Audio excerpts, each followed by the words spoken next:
Sveiki, šią pamoką susipažinsime su sąlyginio sakinio if galimybių praplėtimu. Na, tai tiesiog dadėsime daugiau sąlygų, kurias tikrins programa, ir tai gali suteikti programai tikrai daugiau lankstumo. Visų pirma, prisiminkime kažkada jau minėtą elementarę if sąlygą ir kelis loginius operatorius.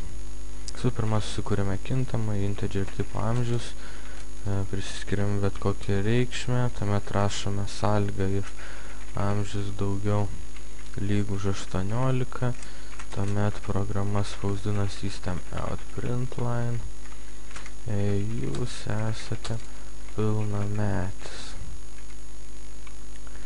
Else sakinyje, tarkime, rašydame kažką kitą, jeigu netenkinama šitą sąlygą, tai tiesiog rašydame jūs užeiti negalite ir jūs pirkti negalite.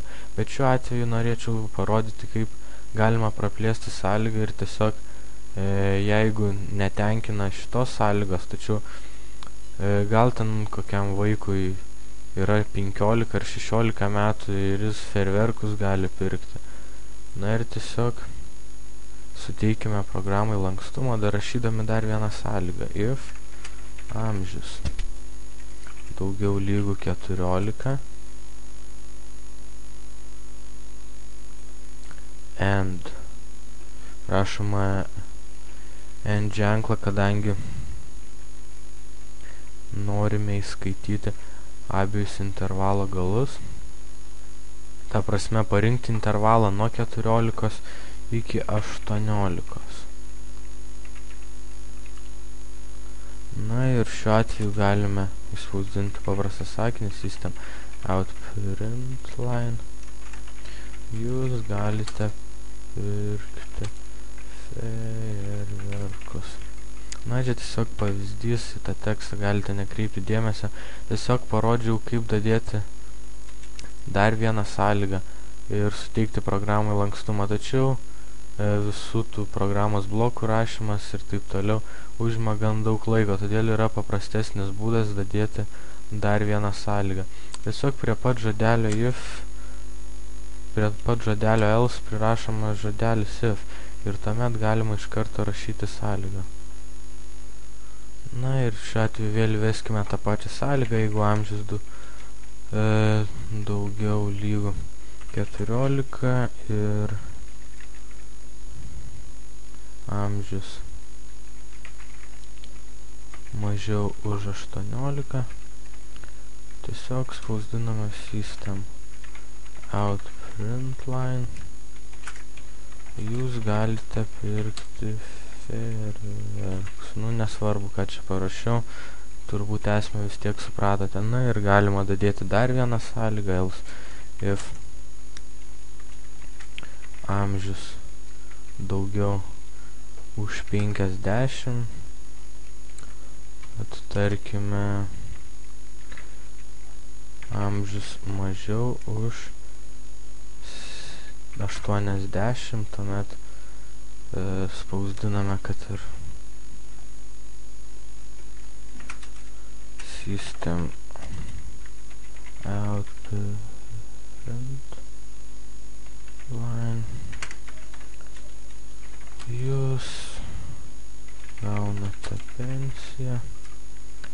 Na ir jeigu daugiau nebenorime sąlygų rašyti, tiesiog rašome paskutinį else variantą. Jeigu nėra tenkinama nei viena iš šių sąlygų, tiesiog vykdys šį else sakinį. Na ir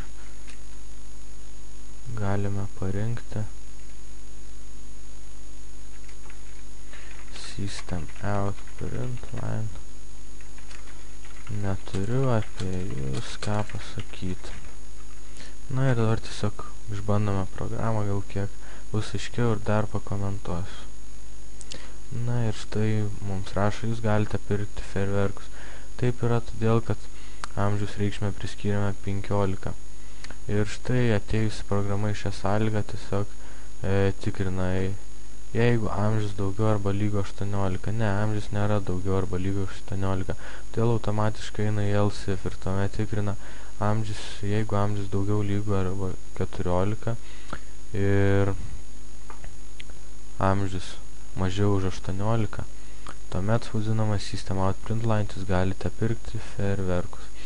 Na ir taip mūsų amžius papuolė į šį intervalą, todėl atspausdino štai šią eilutę ir toliau esančių sakinių jau nebevykdė. Galime pakeisti amžiaus reikšmę, kad ir 60. Ok. Jūs esate pilnametis. Na taip yra todėl, kad tiesiog atėjo, pradėjo tikrinti, jeigu amžius yra daugiau už 18, tai savaime aišku, kad jis yra daugiau už 18. Galbūt sąlygas išdėliau netinkama tvarka, nes automatiškai jau tenkinama šita sąlyga ir toliau neinama, nors yra dar viena išskirtinė sąlyga amžius daugiau už 50, bet mažiau 60, tai yra už 80. Na, bet manau pagrindinė idėja supratote, kaip else sakiniais praplėsti tiesiog tikrinimo galimybės.